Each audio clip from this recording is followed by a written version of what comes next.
you are connected to something that literally is going to change your business. There are certain things that pop up that really have the chance to accelerate your success. And what I have found with Queen City Women in Business is this is one of those unique things that when you get connected to it and you lean into all of the things that are coming forth to help your business, you will see progress, you will see success. It will require you to do the work, so you got a role to play in it. But if you remain diligent, you will see success. So I'm not gonna labor long, because I prepared something that I think is going to be a big benefit for those of you, especially you who are looking to make that transition from corporate to entrepreneur, or from employee to entrepreneur. I am going to cover some things. Don Nicole's going to help me with the chat. I've got things layered in, and I think this is going to be a really good time for you. So I've identified a few things that from my own journey of making that pivot over. After 30 years, I made the pivot into entrepreneur space. But if I'm honest with you, being an entrepreneur is in my DNA. My grandfather used to sit at the minority economic development meetings. And so he is in heaven cheering me on, saying, I planted those seeds and they are manifesting in a big way right now. So being an entrepreneur requires you to do some things. And what I have found is when you make this shift, you have to prepare yourself for the journey so that you can be effective in making the shift over. And the first thing I will tell you that you need to do is you really have to challenge yourself to embrace an entrepreneurial mindset. And I know a lot of coaches always talk about mindset work, but there is a big difference between your consistent experience in a workplace versus what you have to light up as an entrepreneur. And here are three things that I'm going to call out for you. The first thing is that you have to embrace uncertainty. You've got to become comfortable with risk taking. You have to become comfortable making decisions without complete information. And you have to be comfortable navigating the ups and downs. One of the things that being in corporate does for you is it steadies the playing field. You get to kind of play in your one lane and you get to focus on that. But when you move into this entrepreneurial space, you're challenged to take on more, and some of it is uncertain. And uncertainty does not mean bad. It just means that you have to allow yourself to go with your intuition, to go with your research, to go with the communities that you put yourself in, to begin to make choices and decisions to move along. The other thing you have to do is remove yourself from following to leading. And I don't care where you are in the hierarchical structure, you're following someone. But when you become an entrepreneur, that buck stops with you. You've got to set the vision. You've got to have the strategies. You've got to be at the helm of the processes. And you have to take on leading with a decisive perspective. You've got to take on creativity, and you have to become the champion of your vision. And I like how Don Nicole examples that for us. She is the champion of the vision for Queen City Women in Business. It permeates from her. And just like it does from her for what she's at the helm of, it has to do that for you. You have to become synonymous with whatever charge you are leading. And then finally, you got to be willing to take on a broader scope of responsibility. We got used to doing that one thing well. It became the signature of what you delivered. But when you move into the entrepreneurial space, especially in the early stages, you are going to wear a lot of hats. You're going to wear hats around marketing. You're going to wear hats around sales, around finance, around operations, and even more. But that's not a bad thing, because that's your learning season. And it's always good for you to understand what it takes to move your business forward, so that when you bring in help and you bring in resources, you'll have a clear understanding of what it is they have to do to deliver for you. The key thing, though, when you take on that broader scope of responsibility, is you've got to be adaptable. You can't be stuck. You've got to be fluid, and you've got to be willing to go with the flow. And as I said before, you have to trust your instincts. Now, I will tell you, for me, This is not braggadocious, but what I learned is I truly was as good as I thought. When I was in corporate and I was delivering results and I was delivering outcomes and I was making things happen there, everything that made that role great was a result of what I did and what I brought to the table. And so, what I will say to you is that uncertainty may be a little overwhelming, and shifting into that key leading role may seem daunting. And all of the things that I talked about that you have to do from a broader scope perspective may seem a bit much, but you bring the magic to the table. You brought the magic to the role. And as you pivot and start up your business, all of that great expertise, all of that great experience, it comes with you. So the question I have for you is, can you imagine yourself running a successful business? Because if you wince on this, you're going to struggle. You've got to see the business successful, and not just from what it can accomplish, but what it will accomplish from your leadership. Your leadership, which means you have to envision. So I want to see in the chat. Well, Donna Cole, tell me if it's in the chat. Can you imagine yourself running a successful business? And hopefully there's some yeses that are showing up in the chat. Because if you're going to make this shift, you got to be able to envision it. Yes, we're getting some yeses in the chat for sure. Ladies, I don't see enough yeses. I just see one. Can you run a successful company? That's the question. Mm-hmm. All right, Keisha's. Yeah, okay. We're seeing some yeses. Okay. All right. Because that's important. When you are leading the vision, when you are championing your mission, the thing that you're looking to have an impact and make in the marketplace, you need to be able to see the success of it because you're wearing that mantle. It belongs to you. So let me keep going. The next thing that is really important when it comes to you making that shift is you truly have to begin to evaluate your readiness for this exciting journey. You see, one of the key things that helps an entrepreneur, whether they're serving their customers or they're managing their day to day, is they have to have good problem solving ability. If a problem knocks you off your game and you cannot figure out how to see your way through it clearly, you're going to struggle. And so when you start talking about the readiness, you have to be able to rise to the challenge because every day is going to require decision from you to keep things moving forward. So one of the questions you can ask yourself if you're evaluating that shift is, do you have good problem solving ability? And this is a muscle that you can develop by solving problems. When it hits your lap, you got to begin to use your thoughts, use your reasoning, use your experience to say, what's the best next step to accomplish it? The second thing, and this is really, really key, because this day and age, I see it a lot. You have to desire autonomy and not be running from a bad job.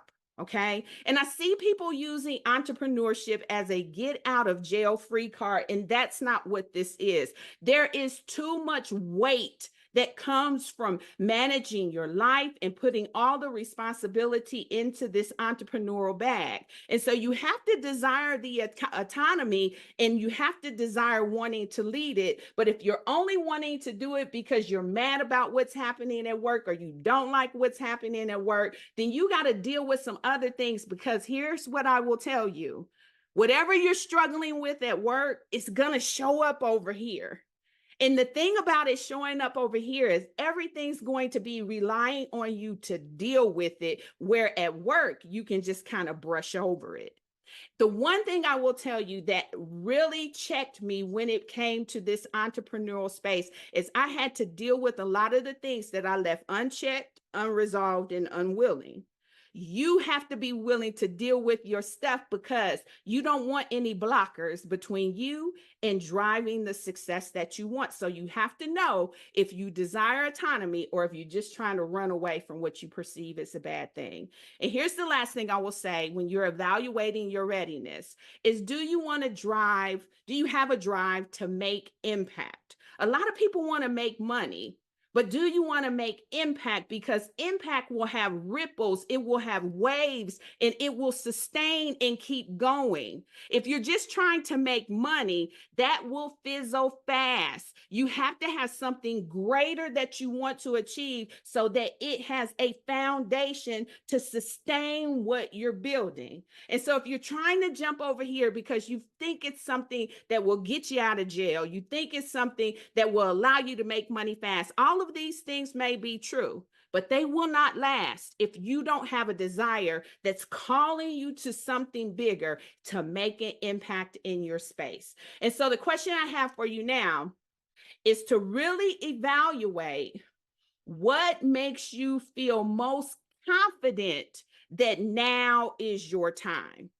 You see, readiness is a question that you have to answer for yourself. In fact, readiness is not even something you feel. Readiness is a decision you make. So what makes you confident that now is your time? You see the build happening here, right? We started off talking about how you have to think. And now I'm talking about how you have to be committed to it. And so what makes you confident? And you guys can drop some things in the chat. When I'm asking these questions, I'm asking them of you, not to be rhetorical, but for you to really put it out there. Why do you feel now is your time? And I realize that there is this build that needs to happen. So some of y'all are just starting a side hustle, right? Some of y'all are just trying to dip your toes in the water. But you still got to have a conviction within you that makes you know that now is your time to do it. Anything showing up in the chat, Donna Cole? Listen, I'm trying not to be the one answering these girl over here. So far, no, unless people are typing and I'm trying to give them some grace that maybe they're thinking and typing. Okay. But can I just say this question is so important. Does anyone want to just share? Is that okay, Denise? If someone actually just absolutely. Why is now the right time? I'm just curious, and I don't want to answer it because y'all know I'm always talking. Hi, Why is now? Yes, Ariel, please. Hi. So I would say for me, I was always scared and hesitant to start my business. And I had actually written out a business plan, budgeting everything a year prior.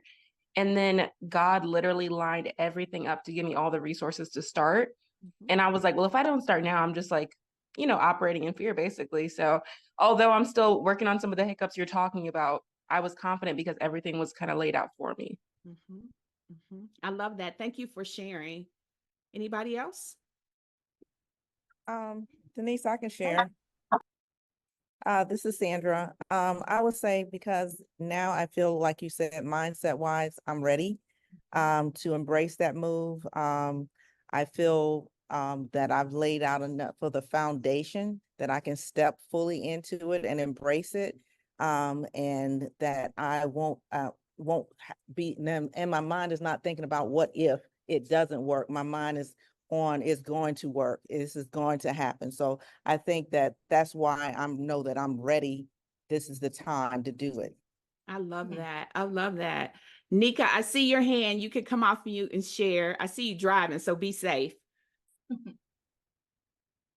Oh, I got the little phone holder because I had to be ready for this.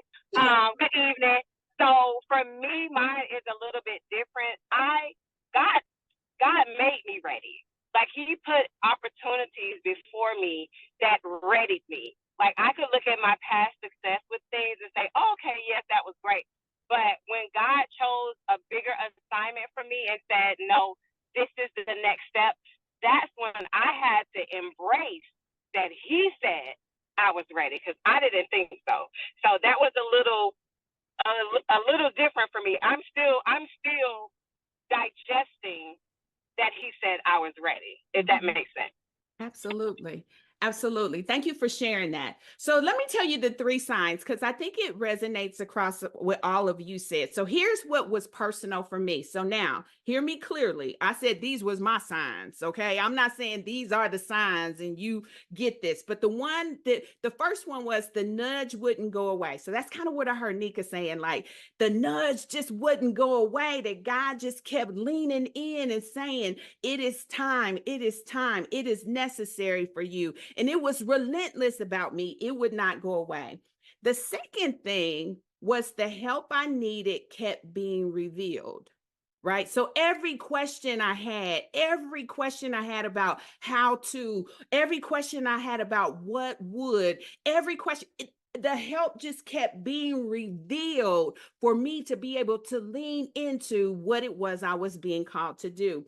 And then finally, for me, the last thing that said, it was my season, it was time for me to be confident in making that shift, is that vision. It wooed me. Like it was making love to my mind. It would just not let me up. It wooed me like a beautiful, romance novel. It just kept drawing me into it to the point where I couldn't get away. And it still woos me today.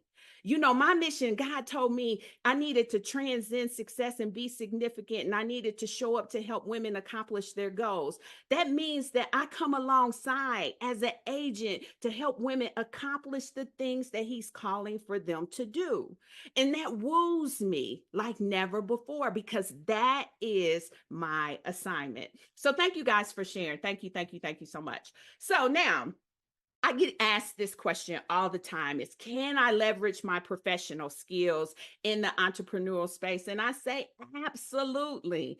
Absolutely. Your leadership skills are necessary. Your time management skills are necessary. I already talked about adaptability. That's necessary. Your customer service, your financial analysis, your problem solving, your networking, your discipline, your emotional intelligence. And you guys probably have even more skills.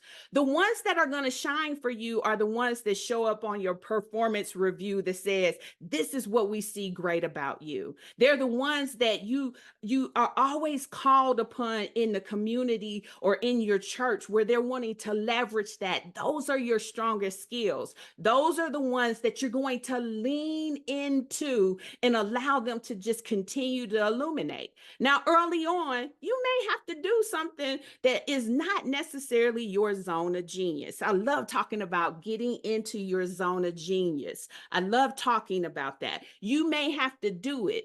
But when you are able to build your team, you keep that zone of genius for you, because that is the thing that's going to be an igniter for your business. So when they start talking about what skills do you have that are the best, you need to know that about you. You need to know your best skills so that you can put them to work effectively in your business. So now, if you are the person who can secure buy-in, then you need to be the one at the table negotiating the deals. You need to be the one at the table bringing everybody along with the vision. If you're the one to make sure we don't overspend, then you need to be the one that's managing the books. You need to make sure that the balance and the checks are in place so that you don't get yourself out of kilter or out of balance. If you are the one that is able to interview and bring team members in and get them up to speed, then you need to be the one that is responsible for that. So knowing your zone of genius and knowing the things that you're great at professionally will absolutely transfer over into the entrepreneurial space. So we're not leaving anything behind. In fact, we're considering our role as a training ground for where you're headed, because you're going to need it and you're going to have to believe in what's strong for you. All right, now this is where I really wanted to get, okay?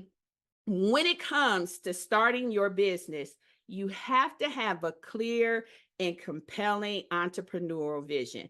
I have this equation that I call purpose plus positioning equals profits, right? And so if you've ever sat down with me or you ear hustled from me at any of like the networking events, I usually get sucked right in here because this is something I'm really good at, is the positioning part. I have some examples for you on what I mean by this. At the first networking event, and I'm not talking about nobody, I'm just using examples. So at the first networking event, I can't remember the young lady's name. I was sitting there and she told me she had a desire to start a business that clothed foster children. That's what she told me. She said, I have a desire to start a business that clothed foster children. That's a very noble thing. absolutely great thing to do. It was rooted in her own experience of being a foster child. She had moved from place to place, and oftentimes when they're moving so quickly, things get left behind. So they are lost without clothes often, right? So her desire was to try to fill that need. I have one question for her. How are you going to make money? Because foster kids don't have no money, right? Now, your purpose is great. The thing that you're trying to achieve is wonderful, but you got to figure out how to position that. Otherwise, you're just fueling a ministry. You're just fueling something that is given away. Because remember, businesses have to have the intent to make money. So that is a very valid question for whatever business you have, is how are you going to make money? So what I said to her, I said, well, what you need to do is you need to go alongside somebody who cares about that mission. For instance, there are a lot of NBA players and athletes that have foundations, and many of them had experiences like you. And so if you can have a foundation fund your business, then you can accomplish your purpose and you can generate some profit. So positioning is all about how are you delivering that thing you've been called to do, that assignment, that greatness to the marketplace in a way that somebody sees the value and wants to pay for it, or somebody sees the value and wants to support it. Somebody sees the value and wants to underwrite it. All of those things make money. So you have to understand your positioning. I will tell you, hands down, the number one reason why I created the Career Success Academy is because it positioned me to be able to offer my services to businesses that didn't sound like a mom and pop shop, right? It's an accredited academy. It's something that is established within the state of North Carolina. So when I go to businesses and I say, we can do leadership development, it qualifies for your performance development that the employees have on the performance plan. When I say it's the Career Success Academy, it fits. That was all about positioning, right? It's all about positioning. I had lunch with Dr. Stephanie the other day, and she was telling me about her book. And I told her, I said, I'm going to use you as an example, because where she is bringing in her book to generate sales is to come alongside the methodology that she's going into places and executing within those places and teaching and training them too. Excellent positioning for a book. Excellent positioning for a book. And now that it's documented in that way, it positions her for licensing as well of her methodology and model. And so when I start talking about positioning, I think it's great that you're doing the things that you do, but what's your angle in the marketplace that is going to bring this vision alive and get somebody who got some money, okay, caring about this so that they will support and buy from you? That is so key. If you can't sit down and understand why you're different and why they are compelled based on the position that you deliver to the marketplace, then you need some work here. You need some work to figure out your positioning. So the best question I have for you is, do you know your best business positioning? Do you know your angle? And in this presentation, this is usually where it kind of falls off, because we in business, but we don't know our best position, right? We have a dream of what we want to accomplish, but we don't know how we are cutting edge in the marketplace, how we are doing things differently, how our business is angled in there so that it can be singled out as the solution that's necessary.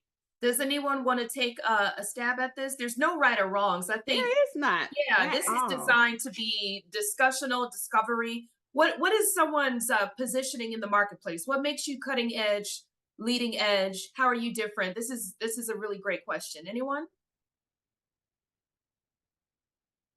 Denise, I'm trying not to answer any of these questions because I want to. Okay. It's Crystal. Can y'all hear me? It's Crystal. Yeah, we can hear you now, Crystal. We can hear you. Okay, good. Yeah, I had to cut the TV down. Thank you. So, yeah, I definitely want to respond to this question. And Denise, you're doing a fabulous job as always. Thank So, you. one thing for me, positioning changes as season change and as the economy change. Mhm. See, what I did prior to COVID, during COVID, and after COVID, it it it changed. So initially, my market and my positioning was leveraging the need as my industry changed. And for those that don't know me, I'm Crystal Newkirk. I'm the CEO and founder of Above HR Solutions. So we hire, train, and retain top talent for major organizations through a D&I lens. So working with major organizations that had a need around bringing in additional help to their internal HR team or internal TA team and help fill in the gap. So I learned that skill and that placement well and leveraged the fact that I worked across 10 different industries. So I wasn't siloed and only providing the services to oil and gas or financial services or big beverage or big retail box companies. So one thing that I did in that season was to partner in corporations that had that need. But what changed now is that the economy changed, and as for those that are in HR know that the market has been hit greatly, it's been able to diversify that, and that's why obtaining the certifications and partnering with Queen City Women in Business help change that positioning in this new season as the economy changed. So sorry for the long-winded answer. You know, we're women, we talk, we say a lot of words. Thank you. You are fine. So what I hear you saying is we have to be aware of our positioning and we have to be aware when it dulls out. Because when it dulls out is when we need to pivot and understand from the marketplace what is necessary in this season and how can I shift to provide that. And I think that that is absolutely key. I'll settle it for this. I'll settle it this way. When you're thinking about how to niche down, it's synonymous to me just walking into a room and saying, hey. Now, when I say hey, y'all don't know who I'm talking to. It's a room full of people. And then if I say, well, hey, Crystal, well, that kind of narrows it down a little bit, but there may be multiple Crystals in the room. But when I say, hey, Crystal Newkirk, right? It drills down into exactly who I'm talking to. And a lot of us are reluctant to do it because we think drilling down means we're losing money. But drilling down doesn't mean you're losing money. Drilling down means they know you're talking to them. Your people should recognize that you are talking to them, not to everybody. And if I have to guess if you're talking to me, like we did when I first said, hey, and y'all didn't know who I was talking to, then chances are I'm going to get ignored by the one that I was thinking would hear me, the one that I wanted to hear me. So when we talk about positioning, some people call it niching down. It's about understanding what you're delivering to the marketplace and you're hitting that target every single time so that there is no denying what you bring to the table. Denise, You came off mute. you know I have to, I'm sorry, people direct message me, so I'm going to have a general.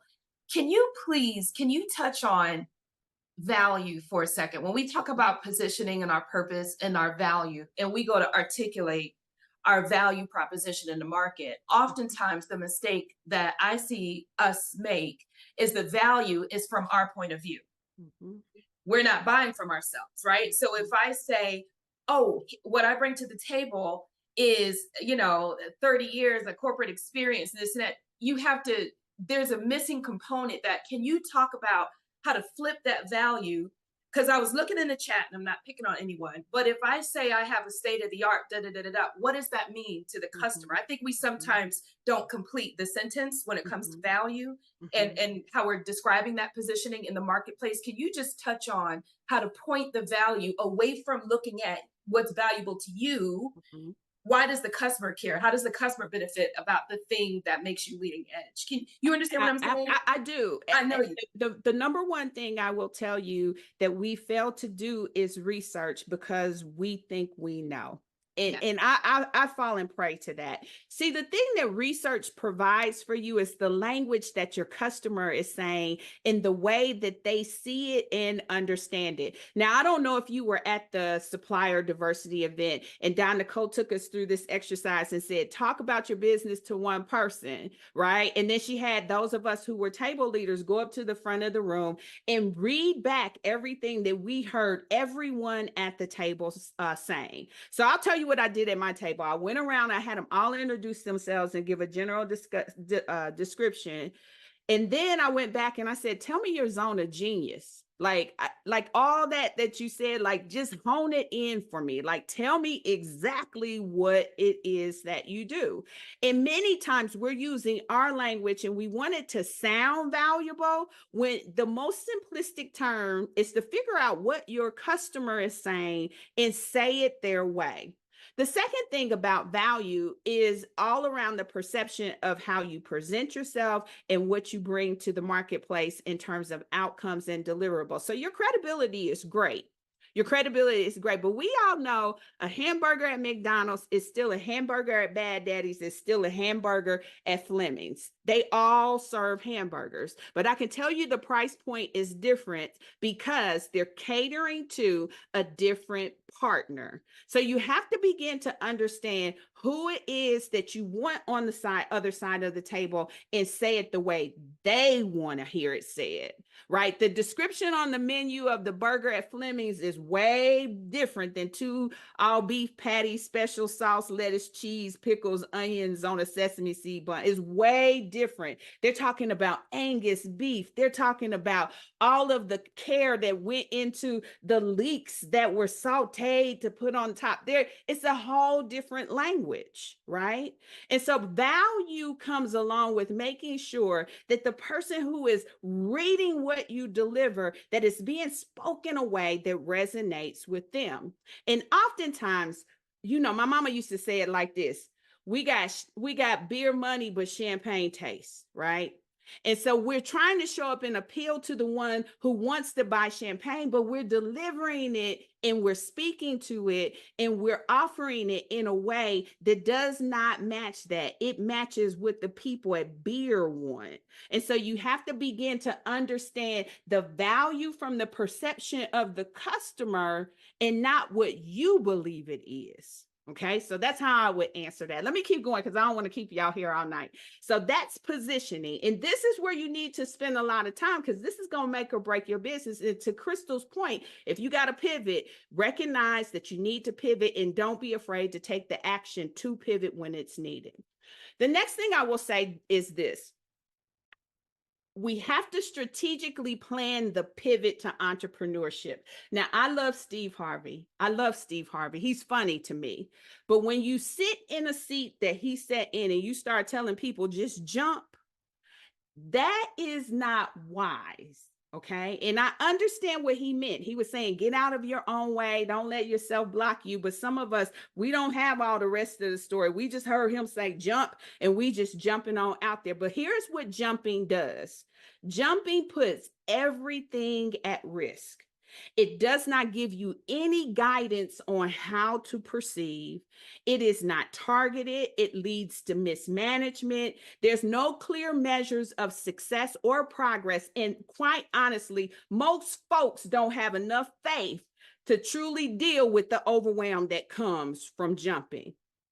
Jumping puts everything at risk. So I am a very strong advocate of being strategic. Making a strategic shift protects what you value and what you have earned. And when you work somewhere for 30 years and you live for 55 or 54 years like me, when you work that long, I've amassed some things. I have some great accomplishments and I am not trying to put any of it at risk, right? I'm trying to keep my stuff and add to. So that means I have to have a strategic plan and I have to have a roadmap because that is going to tell me the best next step. Now, I told you earlier that you will have to deal with some problem solving, but that roadmap says the best next step is this. So we have a plan. It defines our target. It allows us to be diligent and disciplined with our resources. Success, we know exactly what that looks like. And here's the key. When you have a plan, you can now bring in others to help. You ever been somewhere doing setup with somebody and they ain't have a plan? And so you went to help set up, but you found you was just standing around because they didn't know what to do. And you was like, I came early to help, but they don't have a plan of where the tablecloth's supposed to go, where the salt and pepper shaker, they don't have a plan. And so you can't help somebody who doesn't have a plan because they are just shooting from the hip. They cannot say, go execute this, and this is how it's supposed to be done. When you have a plan, you can bring in people to help you. When you go with the flow, you cannot. When you are free falling, you cannot. So if you're looking to make this shift, my 100% recommendation is that you do not jump, that you strategically plan your pivot and you begin to work through things with a plan.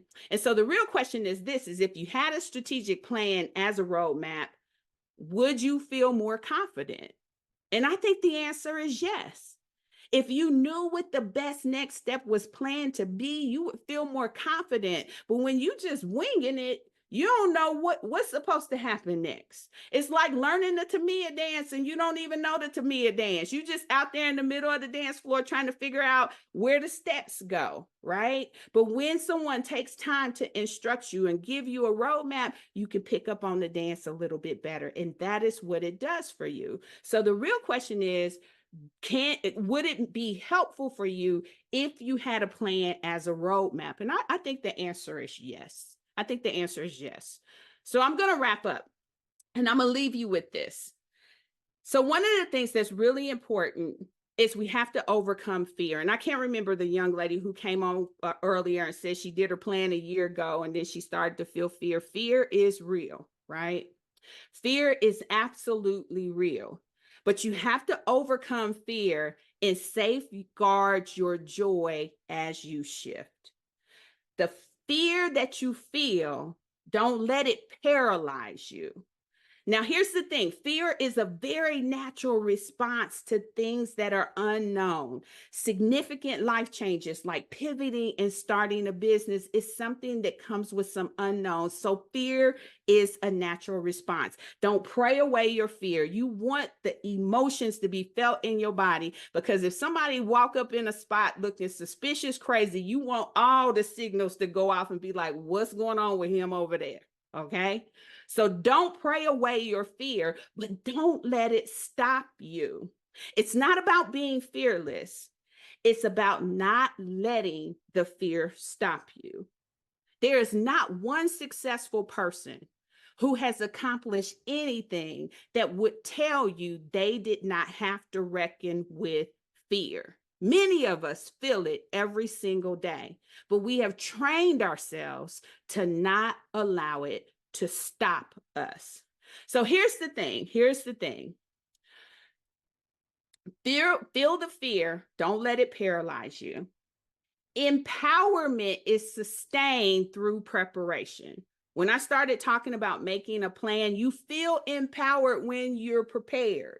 So empowerment is sustained through preparation. But I want to leave you with this. And I talk about this a lot. If you've been following me for a while, you know I talk about the success superpower. Success superpower number 5 is hold fast to your faith. When you are on a journey, especially a journey for spinning up a new business with all sorts of unknowns, there are going to be times where you expect it to go right and it goes left. You expect it to go up and it goes down. You expect it to go well and it does not. And it is in those moments that you need your faith to hold you through the shift. It's in those moments that you need to allow faith to rise above fear and hold you through the shift. Now, I won't tell you what to believe, but here are 5 things that faith should deliver for you. Faith should absolutely be reliable. Whatever it is you believe in, you should be able to go to it, rely on it. I don't need something that's only available from 9 to 5, because sometimes there is a midnight hour. So I need it to be available and reliable to me whenever I need it. The second thing is it's got to be able to sustain you. I am going from here to there. So me in my journey to get from here to there, I need faith to sustain me. The third thing is it has to be able to steady you.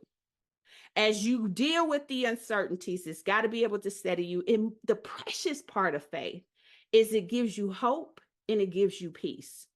And so as you are navigating all the uncertainties and all the overwhelm and all the things that come along with this diligent journey that you're on as an entrepreneur, don't you dare do it without faith.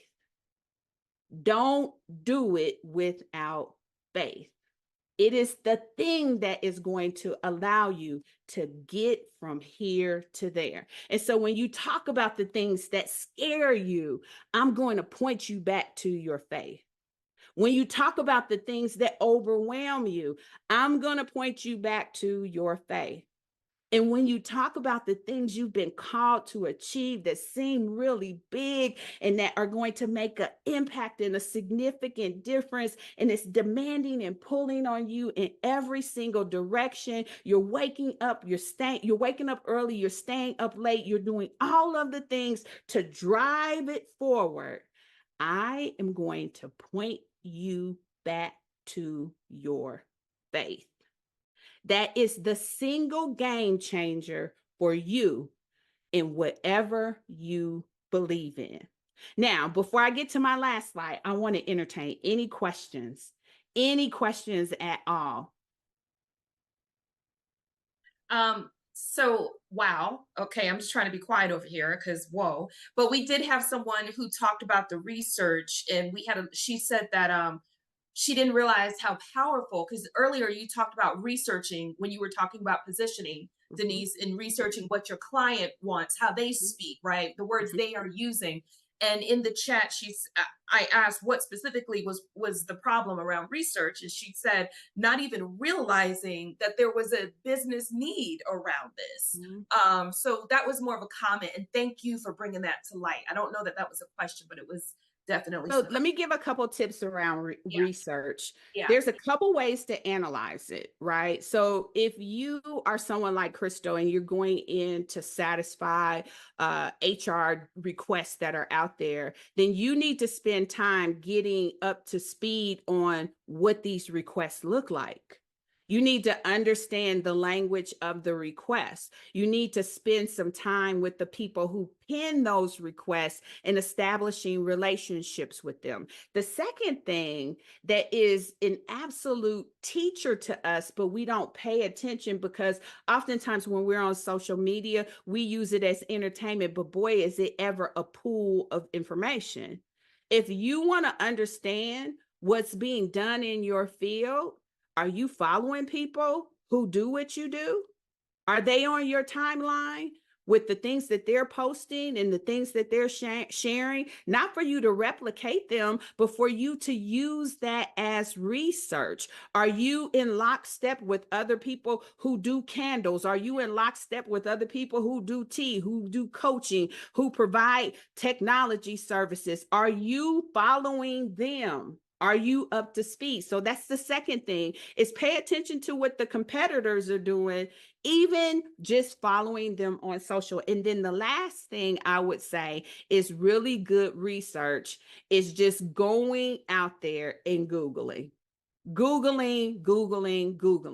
I will tell you, all the borders broke down when Google became available. And if you're savvy enough to use ChatGPT or any of the AI solutions, I would tell you they streamline it nicely. You can ask them any question and they will lay it all out for you. 100% in a very organized fashion with whatever tone you want it to say. So spend time asking questions of things that you can bounce against. Be in communities like this. Pay attention to things that are being done from a standpoint of how it's executed and not just preparation.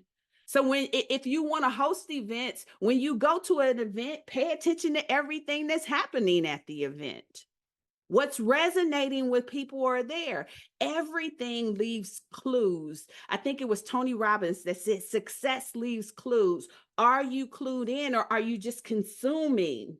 Are you just consuming instead of really allowing it to teach you? So research is absolutely a great vehicle to learn, and it's all around you. So that was a really great point. Hopefully that was helpful. Absolutely. Absolutely, Denise. Thank you. All right. Are you, if you're at the end, I will open it up for some folks to give some takeaways. I always like people to give their most insightful takeaways that they got from tonight's talk. Okay. Is that okay, Denise? That is okay. And while you're doing that, I'll put this up on the screen just in case someone is interested. I do offer a free strategy session. If you want to talk through some of the things that I've been talking about, there's a QR code. This is absolutely free for you, where we could talk about what it takes to plan your shift, to position your business for profits, and to launch your business without putting everything at risk. So that is something that is available to everyone here. And as Don Nicole said, I actually approached her and was like, hey, I think that there are people who are coming in and they're brand new with business. They're not ready for a contract. They're still trying to get their legs underneath them. And I would love to partner to be able to help people who are in that space. And so if you know that's you, when you sit there and Don Nicole is like, yeah, the CRVA want to do contracts, and you sitting there like, Lord, please don't look at me because I'm not ready, then you need to do some work so that you can be ready. How do you get ready? How do you get your legs underneath you? And we can talk about some of that. So thank you, Don Nicole. Absolutely. No, thank you. So now we're going to open it up before we come to a close. And if I could have one or two women just come off mute and share some key takeaways, some light bulb moments, some things that were breakthrough commentary that made you say, you know what? Okay. Right. And so we want to know, what was that for you tonight? I have mine, but I want to open it up to you all. Some light bulb moments. I'll start first because I was just making a post about it. So that's what I do. Okay. Y'all know I'm queen of social media. I'm going to start first. You said so many things. I love to know your genius. And I actually, I found, and so this is why I love it, because when you ask people, so tell me, what do you do? Everyone gives you this canned, scripted thing. But if you instead say, what's your center of genius? What are you genius at? What's your genius, right? And I forget how you put it, so I don't want to like belittle how you put it. But I find that people, that's the real answer. Underneath all that canned spam, it's that thing that is the go button for people. So thank you for saying it that way. I also like when you said, don't pray away the fear. I thought that was very powerful, that there's a healthy amount of fear. We just got to figure out how to place it in a healthy way. So thank you. Those were my big takeaway moments that I loved. Thank you, Don Nicole. Thank you. Absolutely. Absolutely. Anyone else before we come to a close? Anyone else want to share or just tell Denise thank you for this powerful just message tonight? I joined late, but I did want to say thank you. And I came in when you guys were talking about the don't pray away your fear. And that was so powerful. And just so you know, my license plate actually says fearless. And I've had it for years, because when I started working in technology, though that's not my focus now, when I started working in tech, I had a manager who said, Ada, you gotta be fearless. I mean, you're gonna shine, you're gonna be a star, but you have to be fearless. And I was so freaking afraid of doing anything that I ended up printing that piece of paper in front of my desk, and I would look at it on a daily basis and remind myself, I got this. I gotta be fearless. I gotta be fearless. And like 6 years ago, I ended up putting it on my license plate. And like someone said at one of the events that I went to, we all get afraid, but we all can do it scared. So just do it scared. And that's something that, really stuck with me many years ago. And it was a reminder to me a couple of weeks ago from that event as well. So we just have to do it scared. Wow. Thank you. Thank you for sharing that, Ada. Very powerful stuff. So I'm not going to keep us long, but I will just close us out. I first want to thank everyone And if you enjoyed this talk, just give us a heart or a thumbs up or a hand clap using your emojis. First of all, let's give some love to our speaker who prepared and leaned in tonight and dropped jewels. With that said, you all, there's a lot more where this comes from. At this time, we're inviting you. If you're not a member, we invite you to sign up. And if you are a member, we're inviting you to refer a friend